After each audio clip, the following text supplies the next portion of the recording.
chairperson of the Committee on Delegated Legislation. Another business before the House this afternoon is a motion. The question will be put and third reading. This is by the leader of the majority party.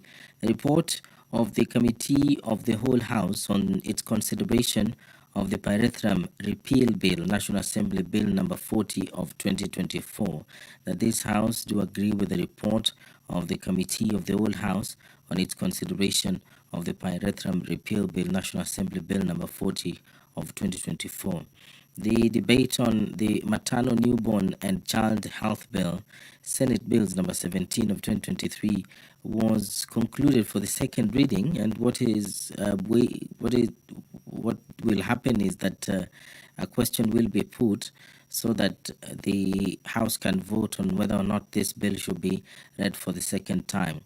There will be a special motion by the Chairperson, Departmental Committee on Labour. It's on the consideration of nominee for appointment as a member of the Salaries and Remuneration Commission, that taking into consideration the findings of the Departmental Committee on Labour in its report on the approval hearing of a nominee for appointment as a member of the Salaries and Remuneration Commission laid on the table of the House on Tuesday, 4th of November 2025, and pursuant to the provisions of Section 7, subsection 11 of the Salaries and Remuneration Commission Act, Cap 412D, and Section 3 and 8 of the Public Appointments Parliamentary Approval Act, Cap 7F, this House approves the appointment of the Honorable Engineer Michael Toya Kingi as a member of the Salaries and Remuneration Commission. That motion, the special motion,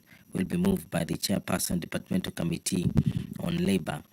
That Order 12 is a motion by the Chairperson, Committee on Implementation. It's on the fourth report on the implementation status of the report of the Committee on Delegated Legislation on its consideration of Public Procurement Regulatory Authority Circular number 04 of 2025, that further to the resolution of the House on 19th of August 2025 regarding nullification of Circular number 4 of 2025 on enforcement of compliance with the mandatory use of the electronic government procurement system, and pursuant to the provision of Standing Order 209, Part 2, this House adopts the fourth report of the Select Committee on Implementation on the implementation status of the report of the Committee on Delegated Legislation on its consideration of Public Procurement Regulatory Authority Circular number 4 of 2025, laid on the table of the House on Tuesday, 14th of October 2025, and further nullifies circular reference number NTPPD 1/3/14, volume 4, dated volume 6, dated 26th of March 2025, by the Cabinet Secretary, the National Treasury and Economic Planning, directing accounting officers to transition to the EGP system with effect from July 1st, 2025. And the other circular is number OP/CAB.6/2A. That one is also available on the order paper, which is available on www.parliament.go.ke. It's an elaborate website that has details that you need as far as legislation is concerned. There are bills there, there are records from the Hansard, there's the order paper as well. A very elaborate and detailed website, very resourceful. There's activity in the chamber. The Speaker of the National Assembly, Honorable Moses Wetangula, is now walking into the chambers to oversee of the business of the National Assembly this afternoon. My name is Edward Kabasa. Enjoy your viewing.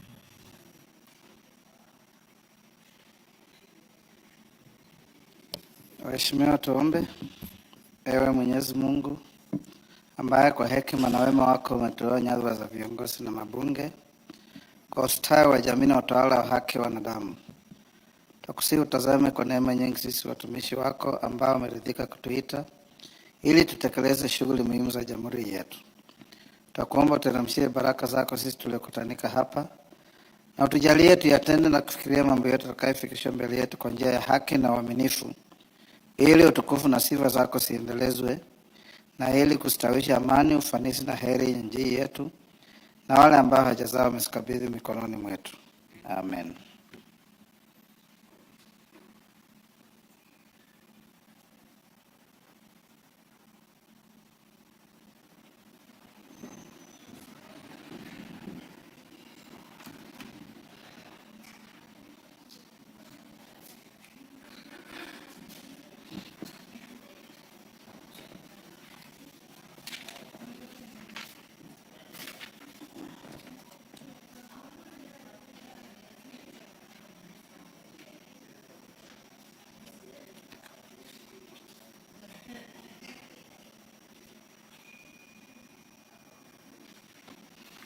Sergeant, ring the quorum bell.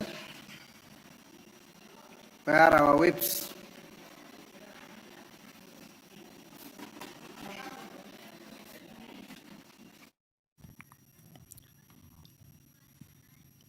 If you're just joining us, the Speaker of the National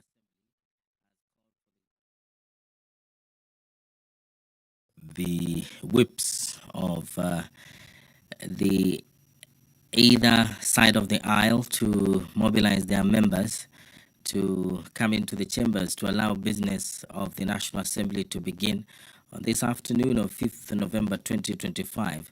The quorum of the House is provided for under the standing orders 34. A quorum of the House or of a committee of the whole House shall be 50 members. So before that number is attained, then the quorum bell will be rung. If there is not a quorum present when the chair is taken at the time appointed for a meeting of the House such as this one, immediately after the saying of the prayer, the Speaker shall order the quorum bell to be rung for 10 minutes. And if no quorum is present at the expiration of the 10 minutes, the Speaker may direct that the bell be rung for a further 5 minutes. And if there is still no quorum present, the Speaker shall adjourn the House forthwith. Quorum has been achieved.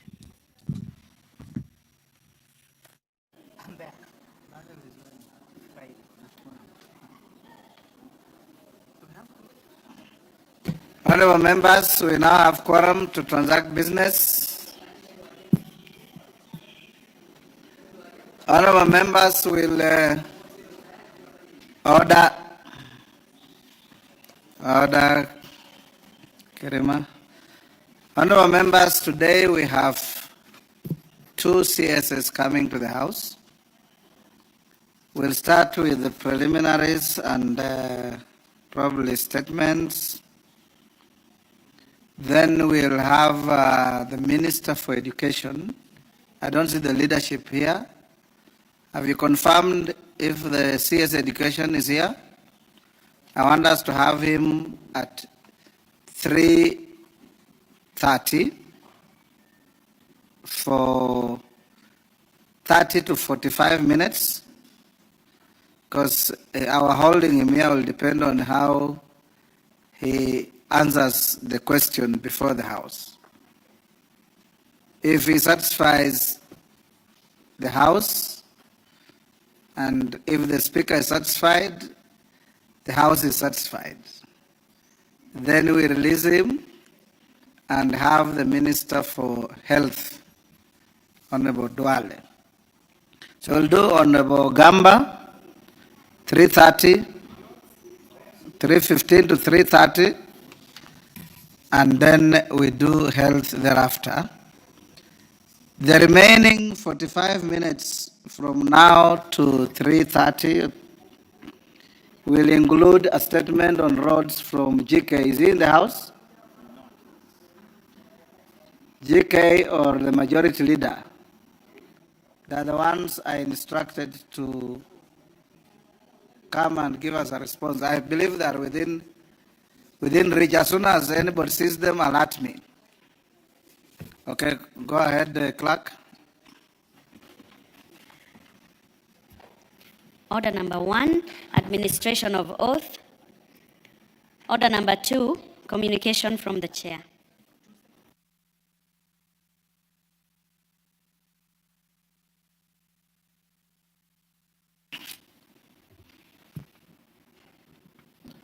Kasiwai, take your seat. Thank you, honorable members. I have a communication on the transfer of management of the Amboseli National Park to Kajiado County Government. Honorable members, under Section 26 of the Intergovernmental Relations Act, Cap 265F, and in keeping with Article 187(1) of the Constitution, any transfer or delegation of powers between the national and county governments must be formally notified to this House. Subsection 4 of the Act provides that the National Assembly shall be informed of every such decision order.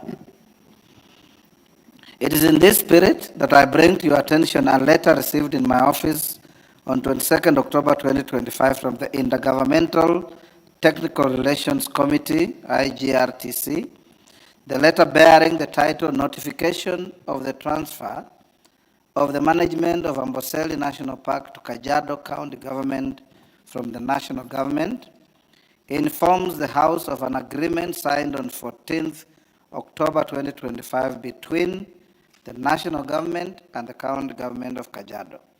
The core provisions of the accompanying deed of transfer are as follows.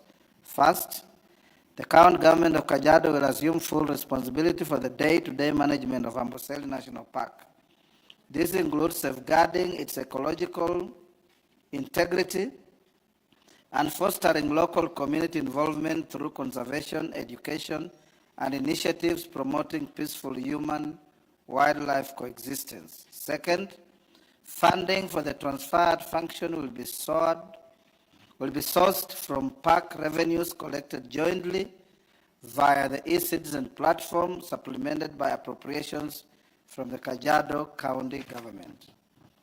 5% of all revenues will be retained by the national government to support wildlife research, ecological monitoring, and capacity building through the State Department for Wildlife and the Wildlife Research and Training Institute. Third, net revenues from the park operations will be shared progressively over 3 financial years beginning 1st July 2026. From the 2028-29 financial year onwards, the county government of Kajiado will receive 100% of the net revenues. Fourth, the deed is set for an initial term of 15 years, renewable by mutual consent. Both levels of government will receive annual performance reports, and the National Assembly and the Kajiado County Assembly will be kept informed. A joint comprehensive review is scheduled 2 years after the deed takes effect. Honorable members, the letter and the deed are hereby referred to the Committee on Regional Development, under whose mandate devolution squarely falls, for noting. In strict compliance with Section 26(4) of the Intergovernmental Relations Act, Cap 265F, this House is formally notified of the matter, and I thank you. Then the second and short communication is to relay to this House a message of condolences from the speakers of the East African Legislative Assembly and the Transitional Legislative Assembly of the Republic of Sudan. Honorable members, I wish to inform the House that I'm in receipt of communications from the Right Honorable Joseph Ndakiruti Mana, Speaker of the East African Legislative Assembly, and the Right Honorable Gemma Nunu Kumba, Speaker of the Transitional National Legislative Assembly of the Republic of South Sudan. These messages convey deepest condolences on the sudden passing on 15 October 2025 of the Right Honorable Raila Amolo Odinga, CGH, former Prime Minister of the Republic of Kenya. In his tribute, the Right Honorable Ndakiruti Mana extolled the Right Honorable Raila Odinga as a firebrand statesman and architect of Kenya's multi-party democracy. He hailed him as an unflinching Pan-Africanist who decried neocolonial vestiges, championed continental self-reliance, and advanced regional integration most tangibly through the arteries of infrastructure that bind our nations. To honor this indelible legacy, the East African Legislative Assembly held a special sitting on Thursday, 16 October 2025.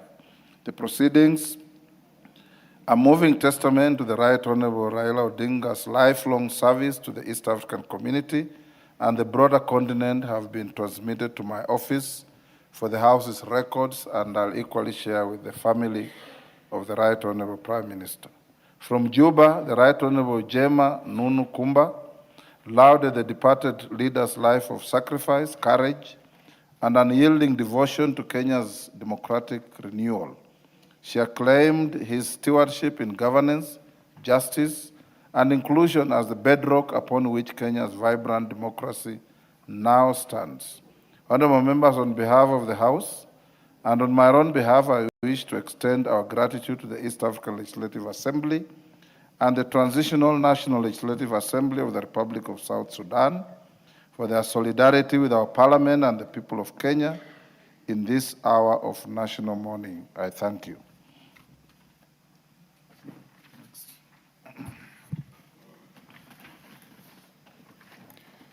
Order number 3, messages.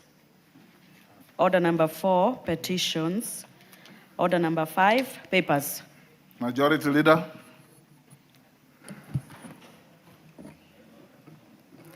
Honorable Speaker, I beg to lay the following papers on the table of the House today, Wednesday, November 5th, 2025, afternoon sitting. Reports of the Auditor General and the financial statement for the years ended 30th June 2025 and certificates therein with respect to 1. Council of Legal Education Staff Car Loan and Mortgage Scheme. 2. Council of Legal Education. 3. East African Victory Secretariat. 5. 6. National Opportunities to Members. And 7. 3. 5. 6. Gantner E210 KE and TFOCI 1509 K.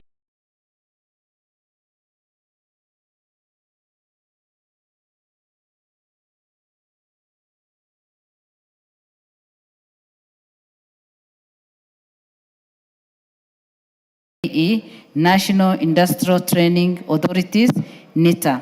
7. Rift Valley Technical Training Institute.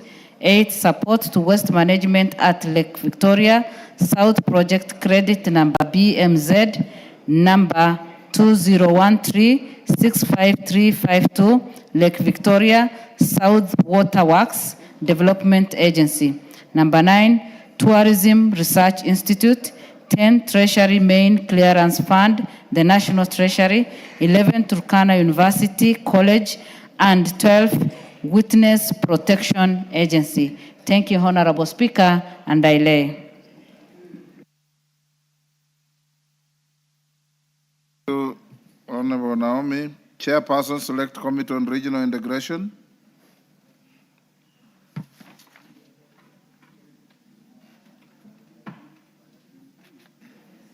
Mayaka. Thank you, Honorable Speaker. Honorable Speaker, I beg to lay the following papers on the table of the House today, Wednesday, the 5th of November, 2025. Reports of the Select Committee on Regional Integration on number 1, its consideration of the amendment to Article 24(2)A of the Protocol on the Establishment of the East African Community Customs Union, and number 2, an inspection visit to the East African Science and Technology Commission, Rwanda, and the East African Health Research Commission, Burundi. I thank you. Thank you, Irene. Chairperson, Select Committee on Member Services and Facilities. Bashagwa. Thank you, Mr. Speaker. Honorable Speaker, I beg to lay the following paper on the table of the House today, Wednesday, 5th November 2025. The report of the Select Committee on Member Services and Facilities on a standing visit to the National Assembly of Zambia from 24th to 30th November 2024. I thank you. Thank you. Next order. Order number 6, notices of motion. Mayaka. Thank you, Honorable Speaker. Honorable Speaker, I beg to give a notice of motion for the following motion.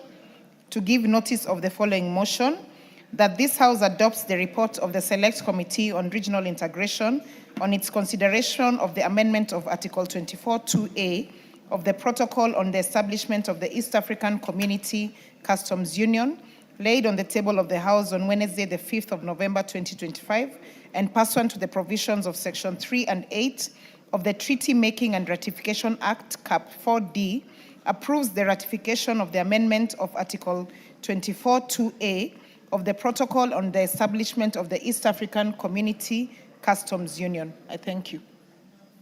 I have a second. Next. You have a second one?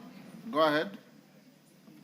Honorable Speaker, I beg to give notice of the following motion, that this House adopts the report of the Select Committee on Regional Integration on its inspection visit to the East African Science and Technology Commission in Rwanda and the East African Health Research Commission in Burundi, laid on the table of the House on Wednesday, 5th November, 2025. I thank you. Next. Order number 7, questions and statements. Member for Kajiado North.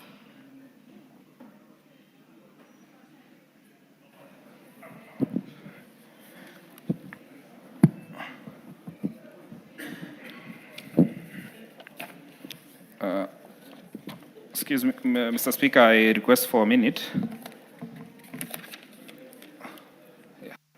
Chair, Departmental Committee on Agriculture and Livestock. Dr. Mutunga, I thought I saw you here.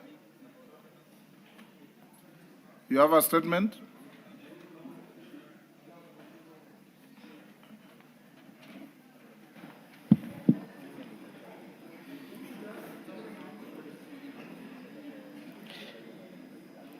Thank you, Honorable Speaker. Honorable Speaker, I wish to make a statement on the inquiry into the pricing of tea in Kenya, pursuant to the standing order number 44(2)D.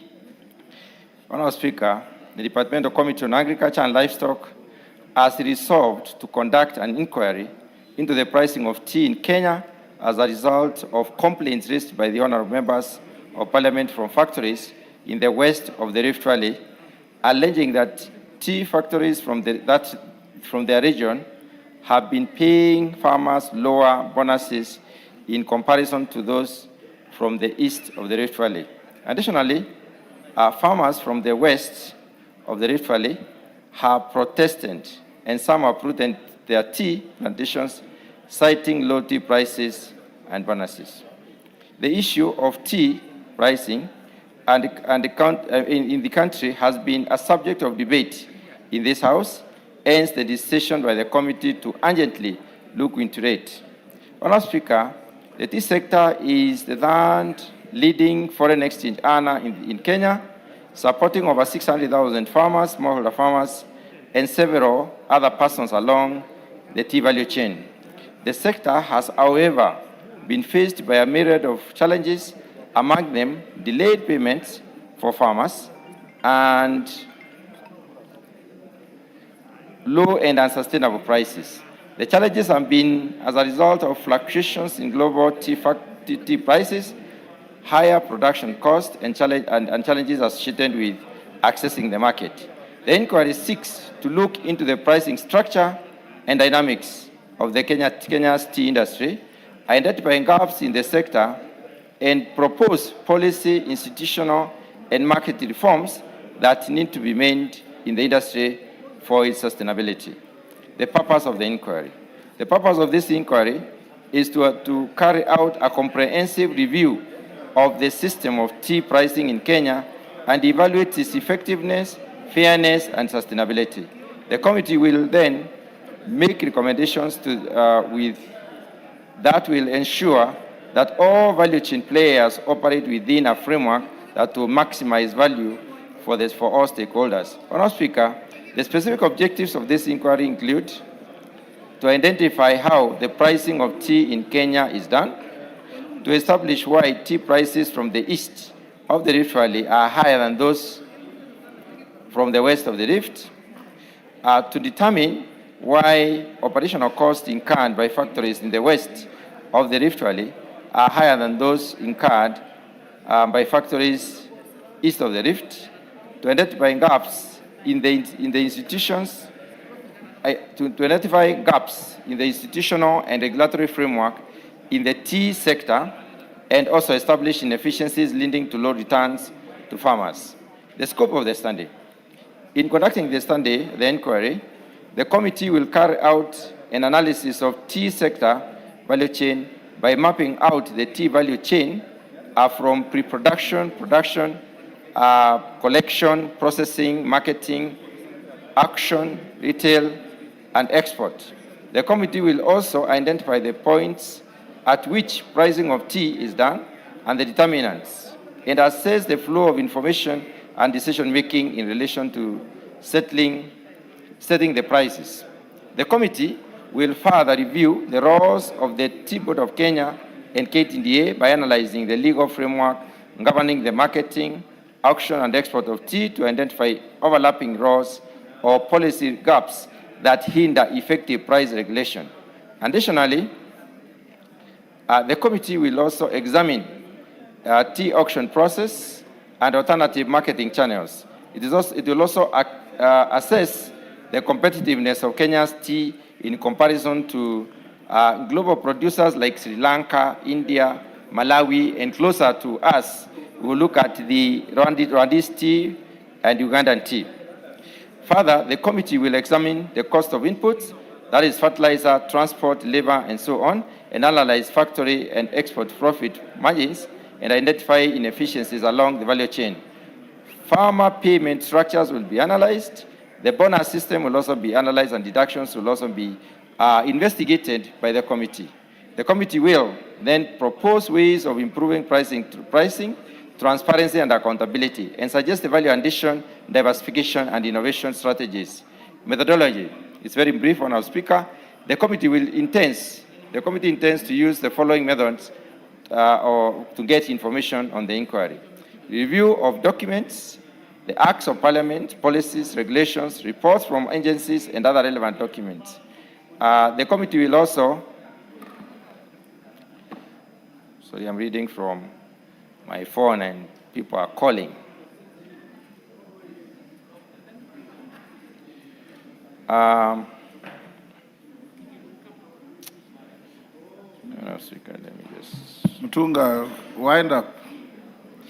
Yes, I want to. There are very many calls. Your gadget is failing you. The calls are coming in multiples. When you are reading a statement on your phone, you bar incoming calls. Okay. I was on the methodology, Honourable Speaker. The second thing we are going to do in terms of methodology is hold meetings with the regulatory and marketing agencies, the State Department for Agriculture and Research, the Tea Board of Kenya, the Kenya Tea Development Agency. Also conduct field visits to factories in the west of the Rift, as we have done, which was already done. We've already done this. We shall therefore do a visit to the east of the Rift Valley, and also conduct field visit to Mombasa Tea Auction and quality analysis, as well as tea testing laboratories, and hold meetings with stakeholders in the tea sector, like the State Department for Agriculture, KTDA, and the Tea Board of Kenya. The framework for operation is also outlined, Honourable Speaker, and we intend to be done by 27th of November this year. So we are going to do this quite fast. So, Honourable Speaker, I invite members who are interested in this matter to attend the meetings with the Department of Committee for Agriculture and Livestock, Tea Board of Kenya, and KTDA, and the Ministry, so that that will take place on the 13th of November 2025 at 10 a.m. At a venue that shall be communicated later as friends of the committee, and therefore they will have their issues resolved. Honourable Speaker, I submit. Honourable Mutunga, Order, members. Members on their feet, take your seats. No kamkunjis in the house. Honorable Mutunga, I followed your statement very closely. I had also been visited severally by a team of members led by the Kisii woman representative, Mama Donya, with hot on her heels, Brighton Yegon, Richard Yegon, Ambassador Sigei, and several others. What you have read to the House has some truths and non-truths. The issue being agitated, and these members have brought a motion to set up a select committee, and I can see you are forestalling this by, as a committee of agriculture, wanting to do that work, which is within your mandate. The issue is very simple, because I've listened to you very carefully, because I'm indebted with inquiries and phone calls and insults, as if I determine the pricing of tea.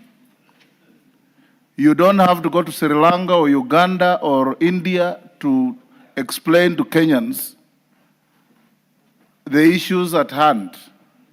Why east of the Rift Valley gets higher bonus than west of the Rift Valley? I think that is the question.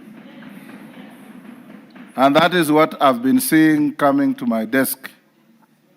The inputs are the same. There is no evidence that the soil topography is different. There's no evidence that the quality processing is different. And there's absolutely, in my mind, no evidence that you have brought to this House to show that Uganda or India or Sri Lanka have equal or similar differential payments. So you don't need to bring them into this. What I would advise you, and you have taken the right step, I will advise Honorable Donya, Honorable Yegon, Honorable Sigei, and Honorable Richard Yegon to be co-opted in your committee. And I direct you to carry out that inquiry and bring back a comprehensive report to the House in 3 weeks.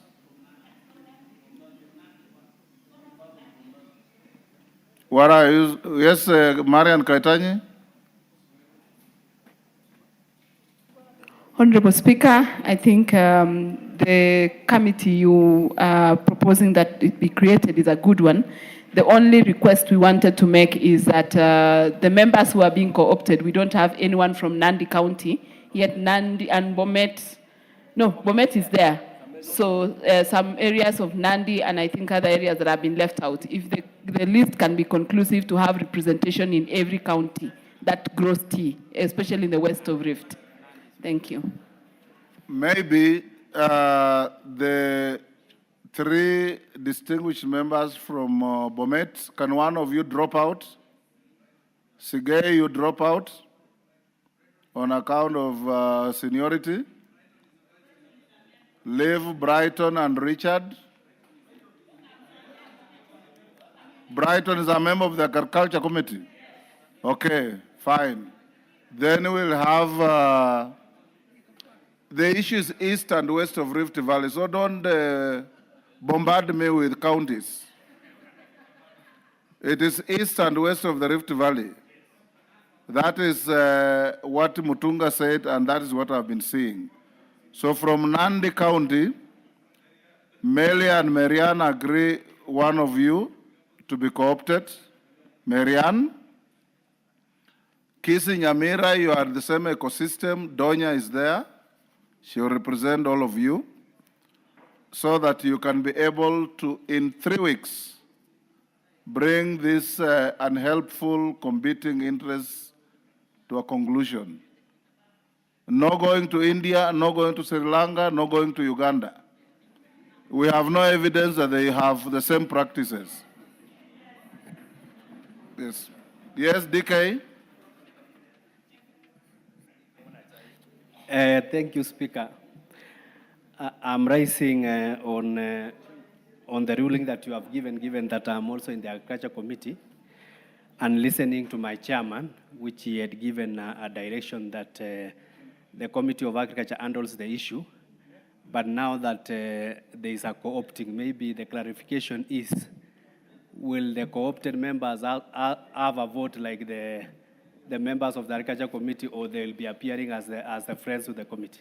Whether you vote in the committee or not, the report will come to the House and it will be a property of this House. And we are not looking for a majoritarian decision, we are looking for a fair decision on how to handle our tea farmers. You can gang up as a majority and vote one way or the other. That will not solve the problem. We want a fair, clear explanation that can satisfy members of the public as to why we have got these differentiated payments. Yes, Mutunga? Honourable Speaker, I think I've been misunderstood. Honourable Speaker, I did not say we will go to any of these countries. Take your seat, Mutunga. There is information. Take your seat. I've been here long enough to understand when you mention those jurisdictions, the next day will be a letter to my desk to allow you to go there. I am forestalling that I will not allow you to go to study Uganda or Sri Lanka or India. Ngogoyo. Thank you. Thank you, Mr. Speaker. Honorable Speaker, pursuant to the provision of Standing Order 43, I rise to make the following statement regarding the implementation of the proposed privatization of Kenya Pipeline Company. Honorable Speaker, it is recalled that on the 29th of July 2025, Cabinet approved the privatization of Kenya Pipeline Company, and on the 1st of October 2025, the National Assembly approved the proposal as part of the government broader privatization program.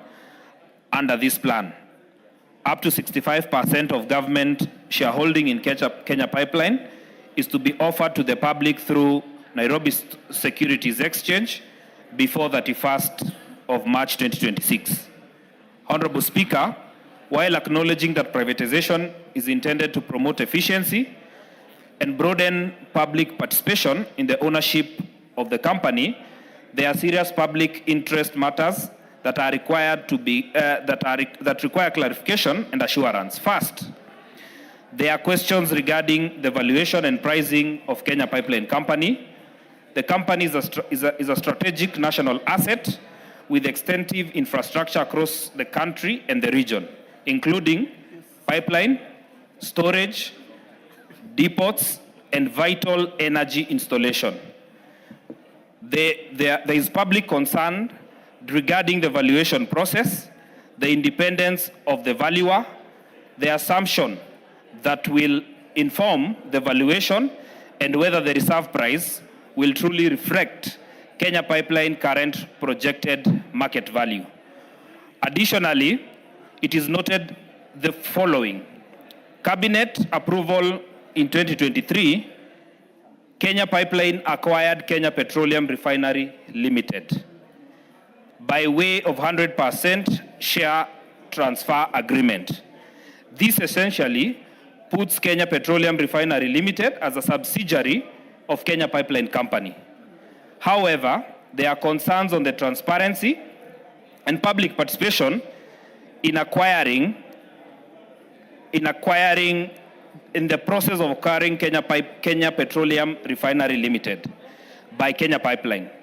Lack of documentation relating to the merger of Kenya Pipeline and Kenya Petroleum Refinery Company, and the non-disclosure of material facts during the submission of sessional paper on privatization to this National Assembly on Kenya Pipeline. Given the central role that Kenya Pipeline and Kenya Petroleum Refinery in the transportation and storage of refinery and petroleum products in the country, the public deserve clarity on how the privatization will affect service delivery, fuel pricing, and energy security. Honorable Speaker, They are also national security and strategic assets, considering that Kenya Pipeline Company infrastructure is designated as critical under the Energy Act, and it has control and has implications for national energy security and emergency response capacity. There is therefore need to explicit guarantee the national interest will not be compromised through the ownership or management changes. Honorable Speaker, this matter goes to the heart of transparency, accountability, and oversight role of the National Assembly on public process. The people of Kenya deserve an assurance that no strategic public agency is being privatized without full disclosure, proper valuation, and the oversight by this House. Honorable Speaker, there is need for the House to extensively deliberate on the emerging issue regarding the privatization exercise, including matters relating to 1, the value process and independent experts engaged in the Kenya Pipeline and Kenya Petroleum Limited merger.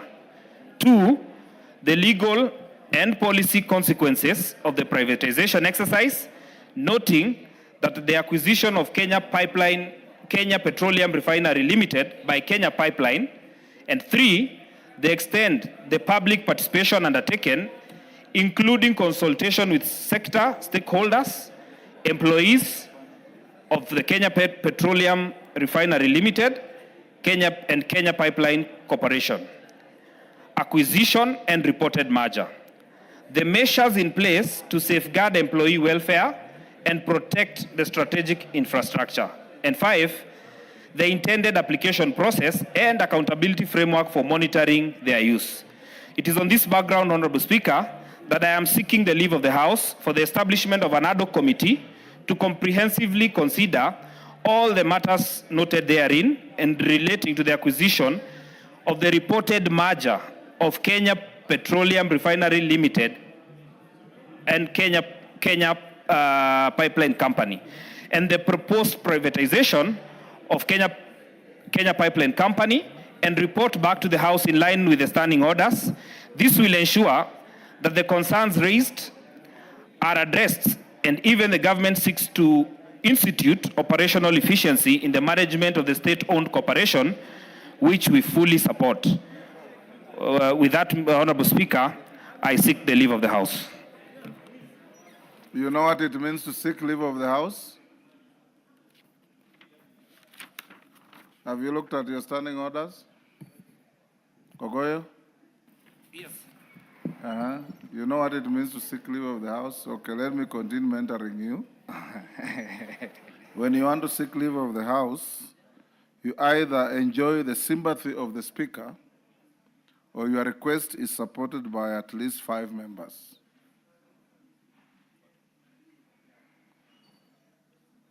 Are you seeking my sympathy or you have 5 members? I have 5 members, Mr. Speaker. You have 5 members? Yes. Where are they? Okay. Take your seats. That's hurdle number 1. Hurdle number 2, you now. That is hurdle number 1. Hurdle number 2, you prepare a motion which will go to the Speaker, then to House Business Committee. If it finds favor with House Business Committee, then it will find its way to the House. So you have gone step 1. It's up to you to navigate the rest. GK, the chairman of Roads.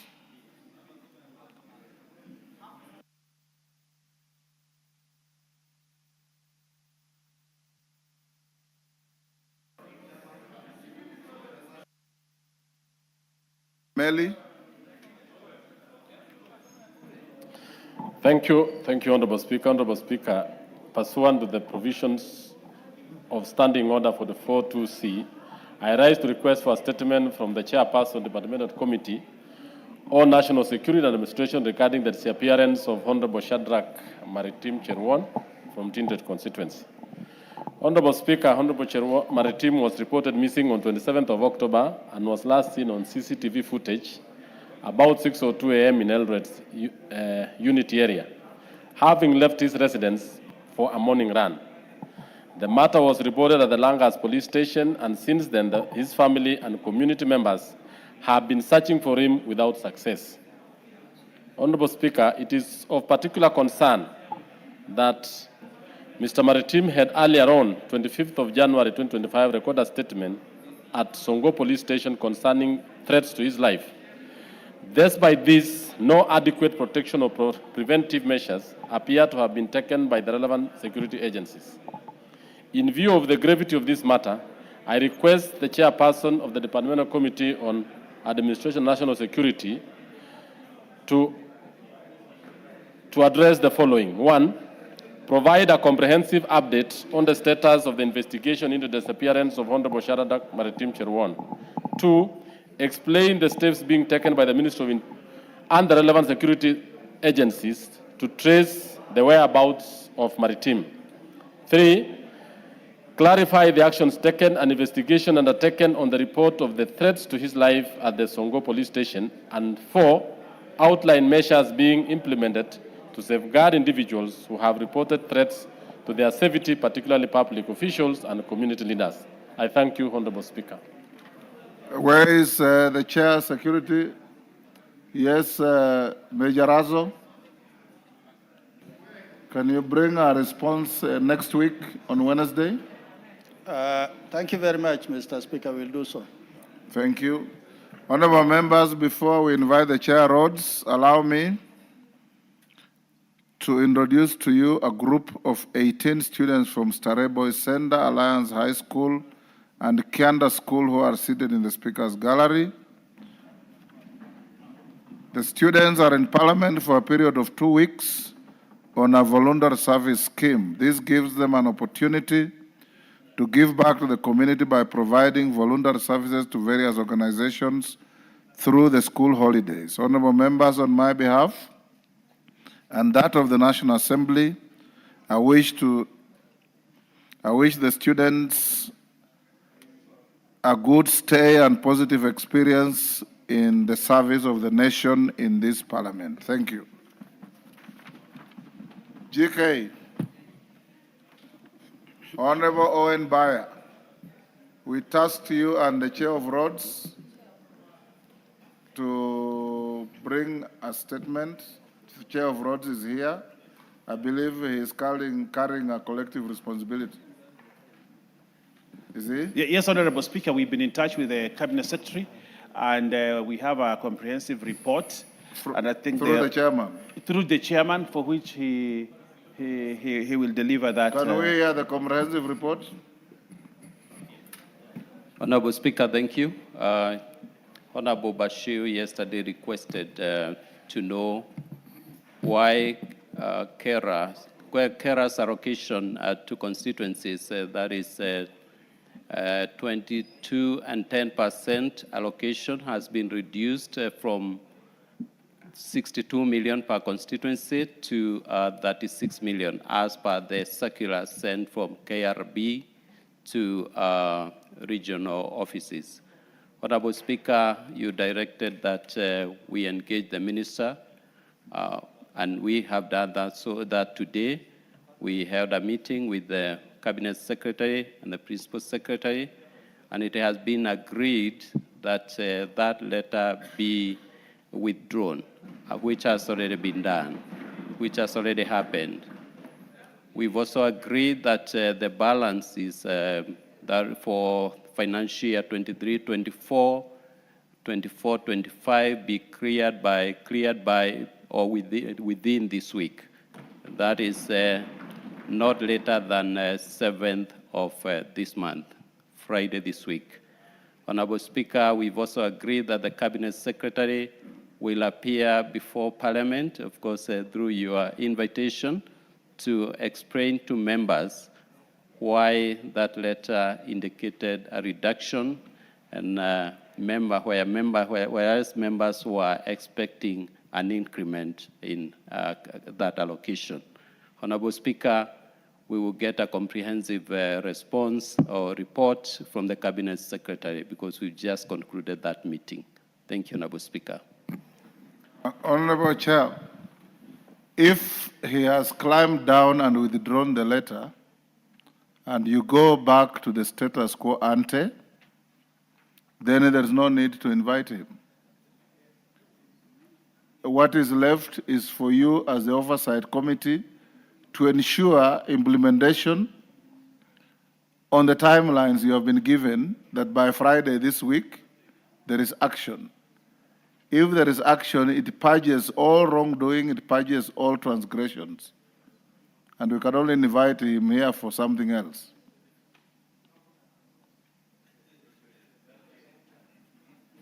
Well guided, Honorable Speaker. I think the only bit the Cabinet Secretary needs to explain to members is the securitization bit. That is 5 shillings per litre, which has been used to securitize resources that will help us clear the pending bills.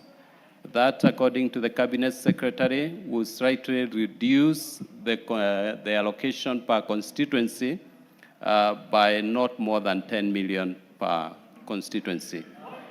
I would urge you, Honorable Speaker, request you to invite the Cabinet Secretary to explain why we need to accept that reduction. He is better placed to convince members to accept that. I am a member, and I would wish that that clarification comes from the Cabinet Secretary. Thank you. I get you. I don't want to escalate this.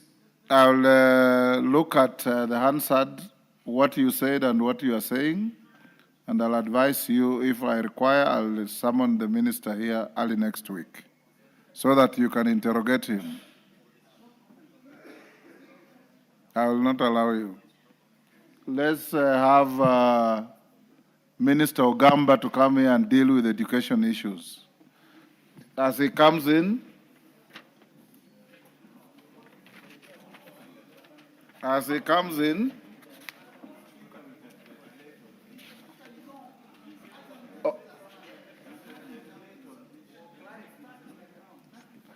Order, Honorable Robert Mbui.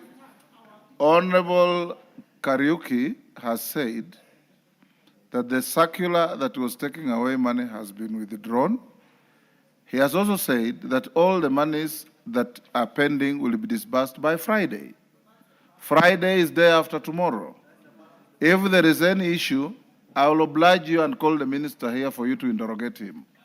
But since we have 2 cabinet secretaries here today, one and you, Robert, have been very agitated on the issue of capitation of schools. Minister Ogamba is here. I want us to give him, because it's not a scheduled day for him, so that we give him a little time, you interrogate him on this, then we go to health, then we can deal with this next week. I know you as a reasonable man. Are you okay? You're Yes, Robert, are you okay? Thank you.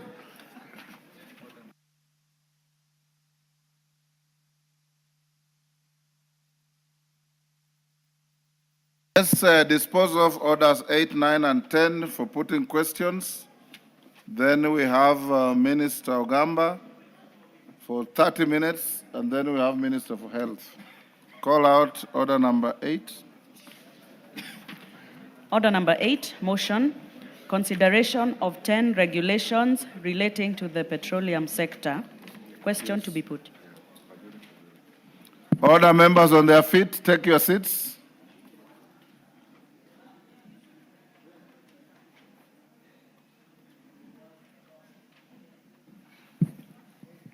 Honorable members, I'll now put the question at order number 8, which is that this House adopts the report of the committee.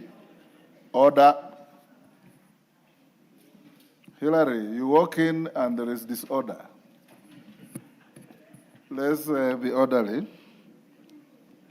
that this House adopts the report of the Committee on Delegated Legislation on its consideration of 10 sets of regulations relating to the petroleum sector laid on the table of the House on Thursday, 16 October 2025, and pursuant to provisions of Section 18 of the Statutory Instruments Act, Cap 2A, and Standing Order 210-4B, annuls in entirety the following regulations. 1. The Petroleum Business Licensing and Petroleum Logistics Facility Construction Permit Regulation Legal Notice Number 95 of 2025. The Petroleum Licensing of Petroleum Road Transport Business Regulations Legal Notice Number 96 of 2025. The Petroleum Operating of Common Petroleum Facility Regulations Legal Notice Number 97 of 2025. The Petroleum Information and Statistics Regulations Legal Notice Number 98 of 2025. The Petroleum Lubricants Facility Construction and Licensing Regulations Legal Notice Number 99 of 2025. The Petroleum Retail Dispensing Site Construction and Licensing Regulations Legal Notice Number 100 of 2025. The Petroleum Liquefied Petroleum Gas Regulations Legal Notice Number 101 of 2025. The Energy, Petroleum Information and Statistics Revocation Regulations Legal Notice Number 102 of 2025. The Energy, Retail Facility Construction and Licensing Revocation Regulations Legal Notice Number 103 of 2025. And lastly, the Petroleum Products Quality Management Regulations Legal Notice Number 104 of 2025. As members of that opinion say aye. Aye. Will those of the contrary opinion say nay? The ayes have it. Next order. Order number 9, motion. Report of the Committee of the Whole House on its consideration of the Pyrethrum Repeal Bill, National Assembly Bill number 40 of 2024. Question to be put and third reading. Members, take the nearest seats.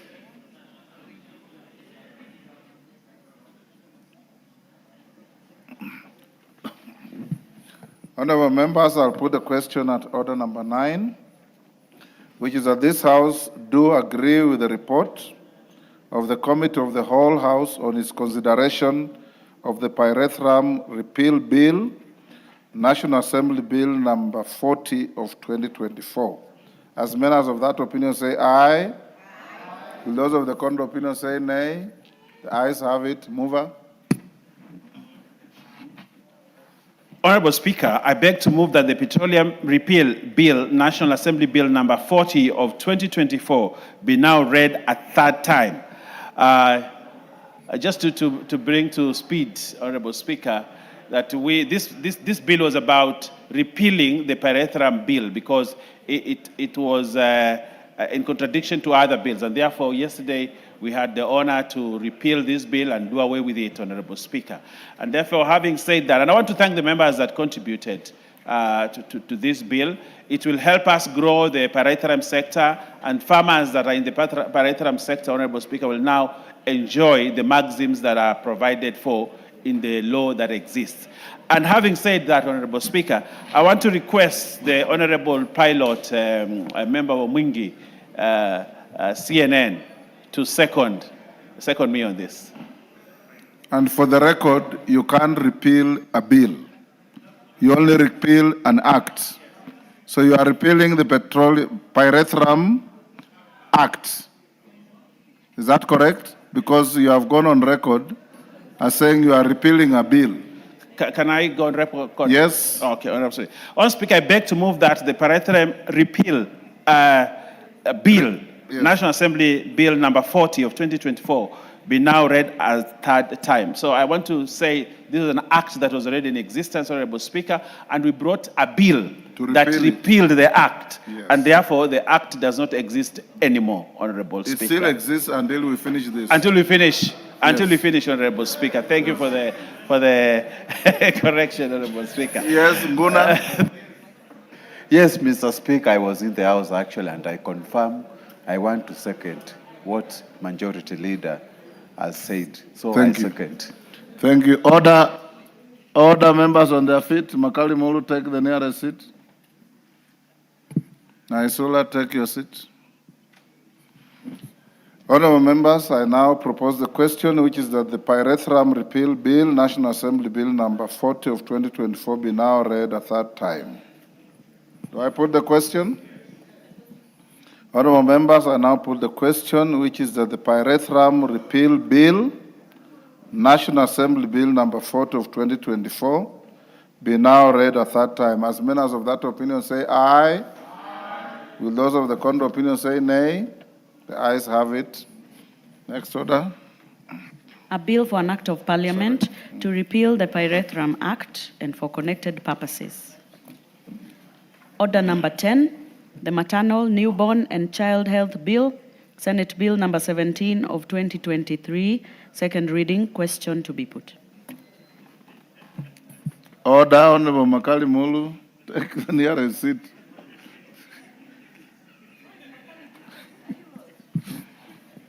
Honorable members, I now put the question at order number 10, which is that the Maternal, Newborn and Child Health Bill, Senate Bill number 17 of 2023, be now read a second time. As many as of that opinion say aye. Aye. Will those of the contrary opinion say nay? The ayes have it.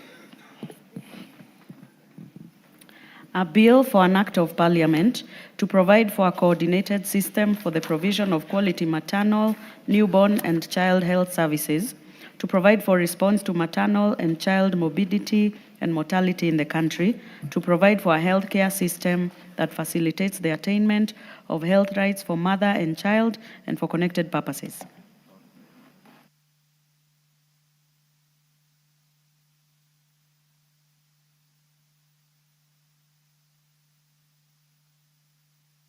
Thank you. We'll now go to the Minister, Honorable Migos Ogamba, Minister or CS for Education. You are here for a single purpose, to explain to the House the issue that has been brought to your attention on delayed remittance of money to schools. I want us to take with you 30 minutes because we have a scheduled minister for health to come and answer questions. Yours is an appendage to the order of the day. So I'll now give you an opportunity to address the House, and I'll then, before you do that, there's an MP whose question is related to this. Naisula, are you ready? If you are not, it's different. Okay. Go on, CS.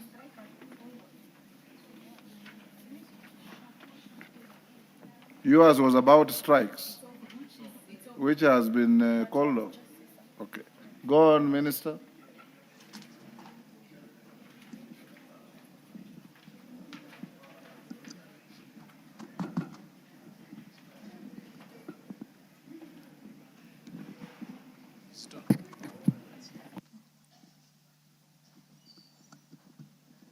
Yes, Melly, you are the one who brought this to the House, right? The issue being responded to.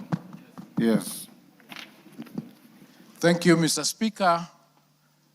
Thank you, honorable members. There was a question on strikes, and I wish to bring to the attention of the House that that strike has now been called off.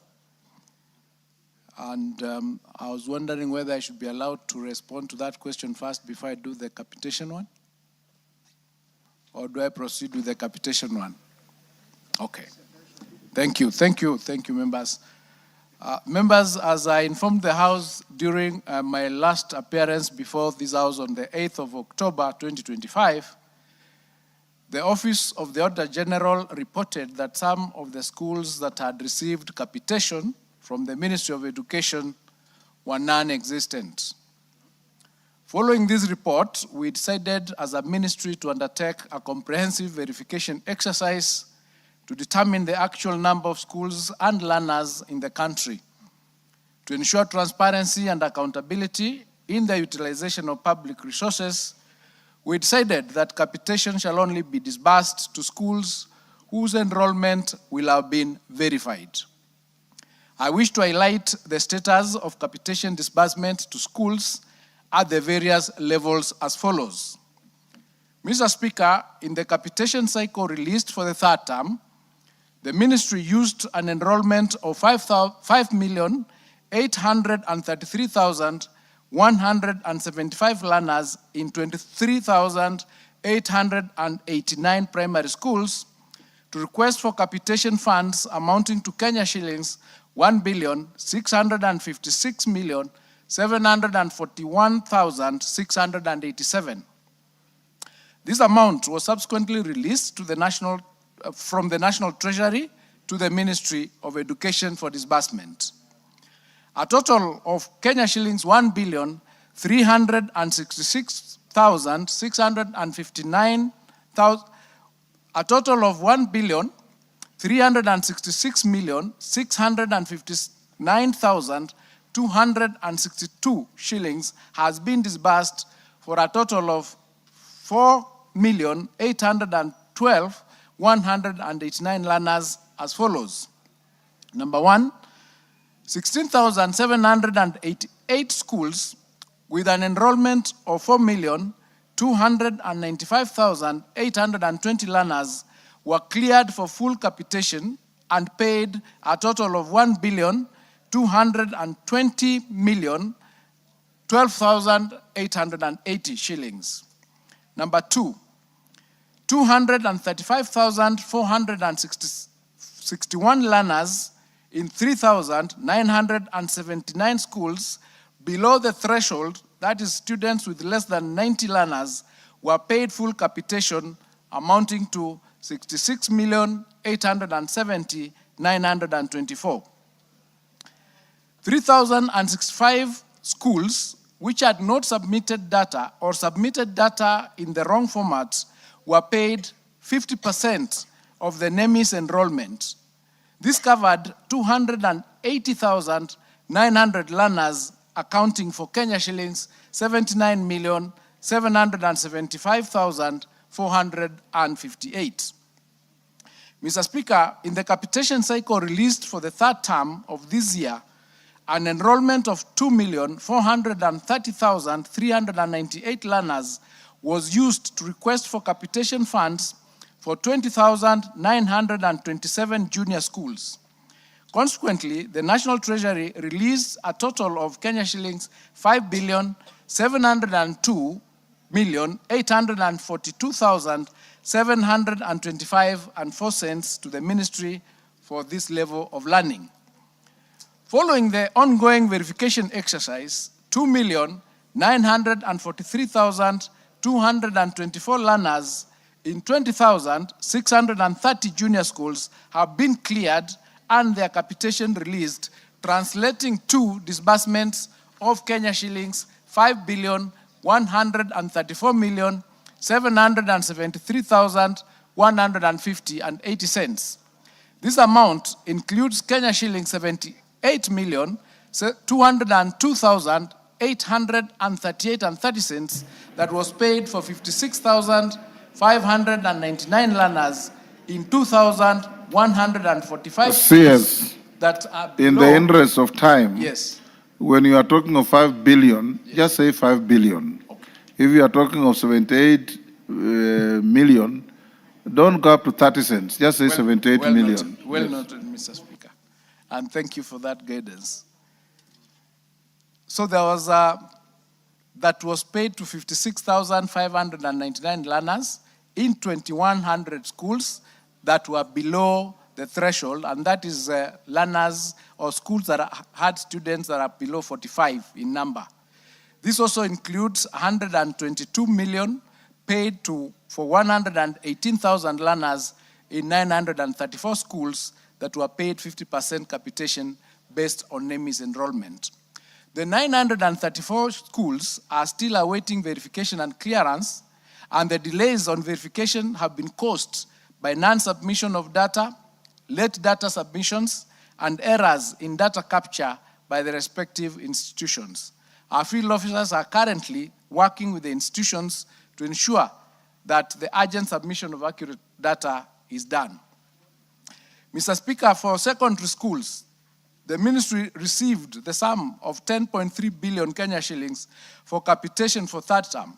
This was based on 3.3 million learners in 9,550 schools. The verification exercise for secondary schools is complete. Following the verification exercise, an enrollment of 3.2 million learners has been cleared, resulting in the disbursement of 10 billion Kenya shillings. Out of the total of 9,550 schools that were processed, 9,540 schools have been funded, while 10 schools have been closed down for having no learners. The following schools have closed down, and I've done a list there: Kiria Secondary School in Nyandarua, Dr. Mashage Maheto in Migori, Ragia Forest High School in Kiambu, Muwandi Mixed School in Kirinyaga, Friends Bulovi in Kakamega, Luiwat High School in Baringo, Ngamba School in Moranga, Sintankara Secondary School in Narok, Majmazuri Mixed Secondary School in Baringo, and Father Leo Staples Girls in West Pokot. Mr. Speaker, the amounts that have been disbursed to various levels of basic education are as follows. For the free day secondary school, a total disbursed of 10 million. For free day junior school, a total of 5.1 billion.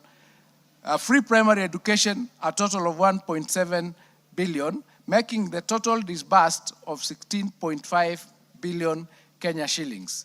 The undisbursed amount from that verification exercise to date stands at 1.2 billion. As a ministry, Mr. Speaker, we are keen to clean our data and to make sure that all resources allocated to us are utilized for the right purposes and in an accountable manner. Our aim is to ensure that the resources we ask for and the decisions that we make on the use of these resources is based on accurate data that is verifiable and evidence-based. This will support all of us to achieve optimal utilization of the limited resources available. I submit.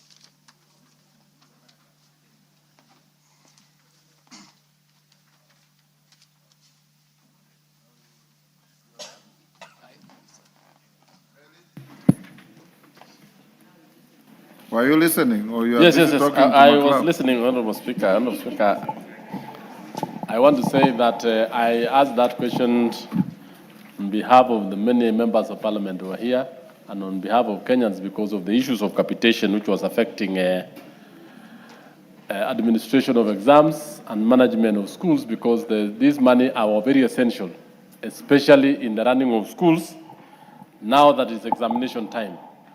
Honorable Speaker, you'll note that the verification exercise came in when it is actually the tail end of that term, which is a very crucial time for assessment. And many of the schools do not get money from parents. They depend on government capitations. Honorable Speaker, I want to ask the CS that, yes, it is very important, and I want to thank you that you do verification, but let's do it on time so that it doesn't interfere with the running of exams and the running of schools, so that during the holiday time, when teachers, when the sub-county directors of education and the quality assurance officers are within, they'll be able to run this exercise, and those teachers who are found to be fraudulent and to have increased the number of students or to have ghost schools, action need to be taken on them. In that, this kind of exercise is actually very important to save the taxpayer, the issue of ghost schools and ghost learners. But it should not cause a problem or an impediment to the running and management of those particular schools. I submit, Honorable Speaker. Thank you. Wanjala.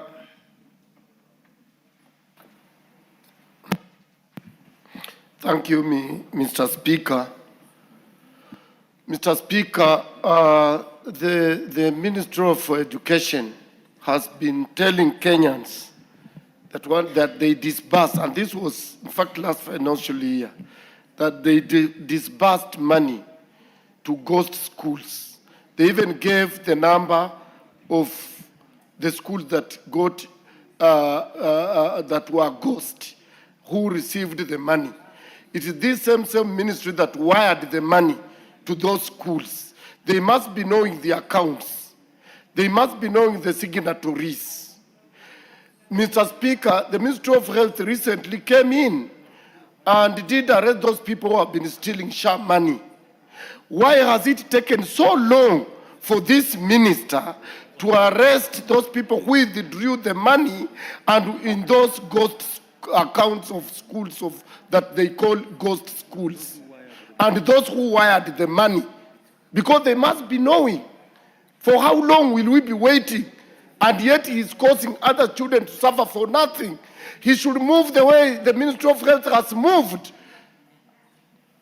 Thank you, Mr. Speaker. Ngare. Thank you. CS, record the interventions. Thank you, Mr. Speaker. You know this has been a very serious issue, and I think Honorable Anjala has raised it, the criminal culpability. I will not repeat it.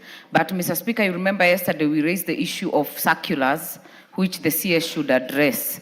Do the heads of institutions take these circulars serious anymore? Because, Mr. Speaker, the ministry has said they have issued a circular on when children should go to class. That was raised by Honorable Donya in this House. They have issued a circular on non-holding of certificates, Mr. Speaker. They have issued a circular for KCSE students not to be sent home for school fees, especially in that term, Mr. Speaker. So maybe they can tell us how binding are these circulars to the heads of institutions. And finally, Mr. Speaker, the ministry should consider giving a guidance or a regulation in terms of retiring head teachers and principals that leave schools with debt, Mr. Speaker. Because nowadays, Mr. Speaker, you find a principal has been promoted at 58 years or 59, they do whatever they do and leave that school toiling in debt after their exit, Mr. Speaker. So maybe that's something they can consider. As a matter of interest, honorable members, I'll give you an opportunity. What you need to tell the House and the country, you are the custodian of public interest in the ministry. You license schools. Children go to standard 1 with variables of transfers from one school to another, which is not order nguna, which is not substantial. How does your ministry end up at the tail end when children are going to do exams, start verification of records that you ought to have been keeping and updating all along? And how do you wire money to ghost schools when you license legitimate schools, you keep their records, you give them leadership in terms of head teachers, and you post teachers there? How do your officers end up creating non-existent schools and sending them money? You know, these are public resources. I think, members, these are some of the issues the minister should assist the House and the country on. Yes, Carolo Mondi. Thank you very much, Right Honorable Speaker.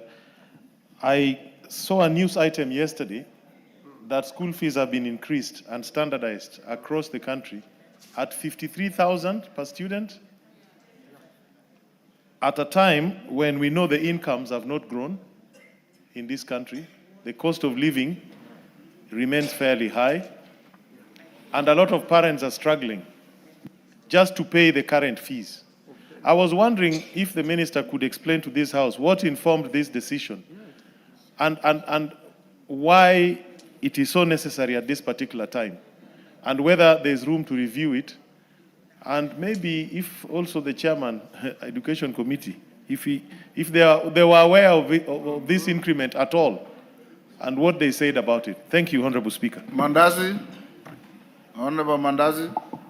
Yeah, thank you, Honorable Speaker. While we speak about the ghost schools, there are schools, and in particular to Chepalungu constituency, which are existing. they've been given documents to proceed and domicile junior secondary schools. Yet, the officer in charge of education in my sub-county has refused to give them an okay to open an account so that you can transfer money.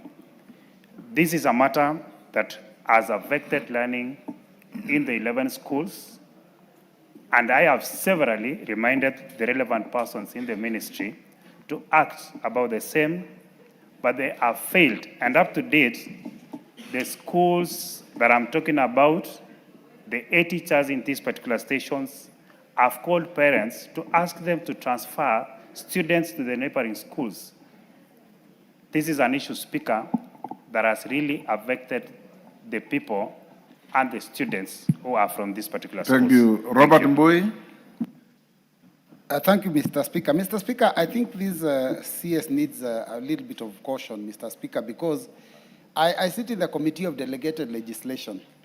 This is one ministry that is continuously and constantly giving circulars which actually have the effect or force of law and does not come through Parliament. Yesterday, as a committee, we invited the CS to come before us so that he could be able to explain to us why would the ministry decide that in third term that no parent can visit their children in school, especially those that are in boarding, yet all the parents that have children in day school, every day they are with their children at home. So we invited him to come and explain that circular. And Mr. Speaker, we got a very interesting response. He said he's invigilating some exams, I don't know in which part of the country.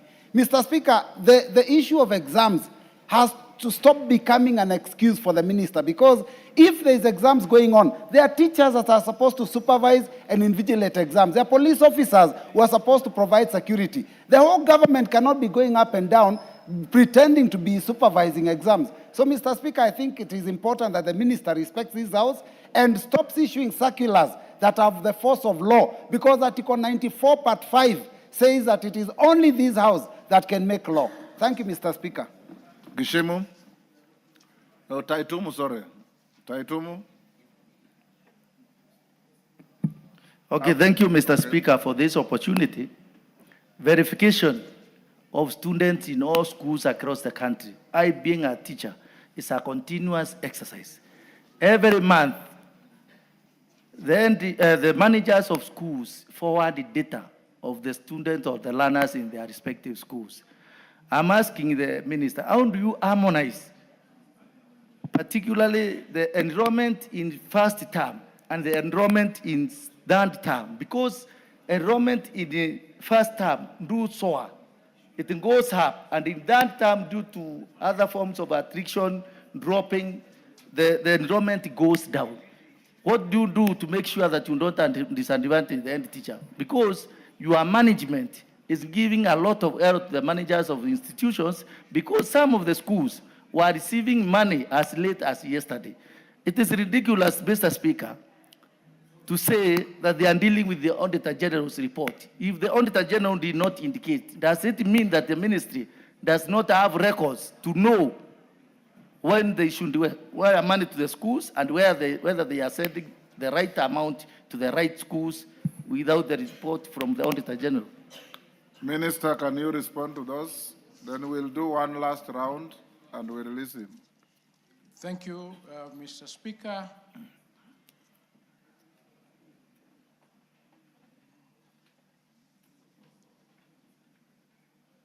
The reason why we decided to undertake the verification during this time of third term is because the report came out in August. I think there was hue and cry that we are releasing money to schools that do not exist. It would have been irresponsible of us to ignore that report and continue releasing the money the same way we used to do. So we thought what is the lesser evil, to confirm the numbers that we have, or to continue releasing the money and wait for another time to undertake this exercise. So we made a decision that we will do the verification as we are releasing the money. The money was not held permanently. Every day when we completed the verification exercise, resources to those schools were released so that the schools do not suffer. Eventually, when we realized that it is taking longer than we expected, we decided to release 50% of the capitation to the schools that had not submitted the data as we continued to undertake the exercise. Meaning, therefore, that there was no school that did not receive resources to be able to undertake their continuous programs in school because of the verification exercise. Mr. Speaker, the information that I've given, it is clear that this exercise has borne fruit, because as we have completed the exercise with only 934 schools that have not completed the exercise, where 79 million has been released to 50% of the numbers that they had presented, meaning that even if we were to release 100%, another 79 million, the balance that would be having is 1.1 billion, for which was being released for numbers that do not exist. That's why this exercise was important, and we have ensured continuously that our children do not suffer in those schools once the exams were nearing. And I can assure the House here that everybody is undertaking the exams and we are on track. The information that we have collected, it is now being analyzed to determine the issues that this House has raised. Have we been releasing money to schools that do not exist? Which school is this? This is the identification and analysis that we are doing because of that verification exercise, after which we are Minister, if the school doesn't exist, the question of which school is this does not arise. I'm saying, Yes. Mr. Speaker, look, for example, the 10 schools that have closed. We need to find out why did they close, because when we asked the teachers why the schools closed, they said there were no students. So now we have to go back on the records and find out previously, has money been released to these schools, so that we can determine whether there is fraud or not. We got to get some evidence in order for us to submit, so that when people are arrested, they can face the law. The position of what the Auditor General did, which was sampling, because it was a forensic audit, that data is already with EACC, and they're already undertaking that exercise of investigating, taking statements, so that they can take control of that space and charge the people who are involved. We just want to get your support so that we can be able to resolve this matter once and for all. It is true, we have records, but are these records correct? That's what we are looking at.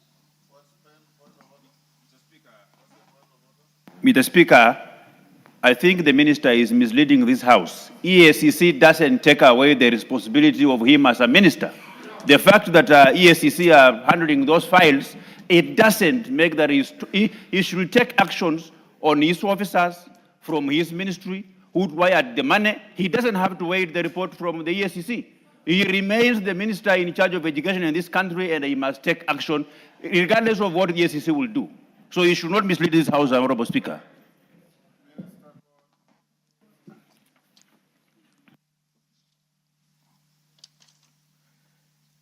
The criminal culpability that we are talking about, that can only be undertaken by the investigative agencies. We would be able to take administrative action on the officers we find culpable, and then we hand them over to the investigative agencies to undertake the criminal process.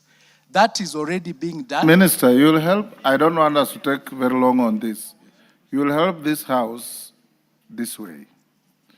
You have officers of your ministry in each and every county who have a duty to keep and update records of schools continuously and furnish to your ministry. That money, public resources have been wired to non-existent schools for non-existent students. How many of your officers have you interdicted for doing this criminal act? Once we get that, then the committee will follow up with you to deal with these issues.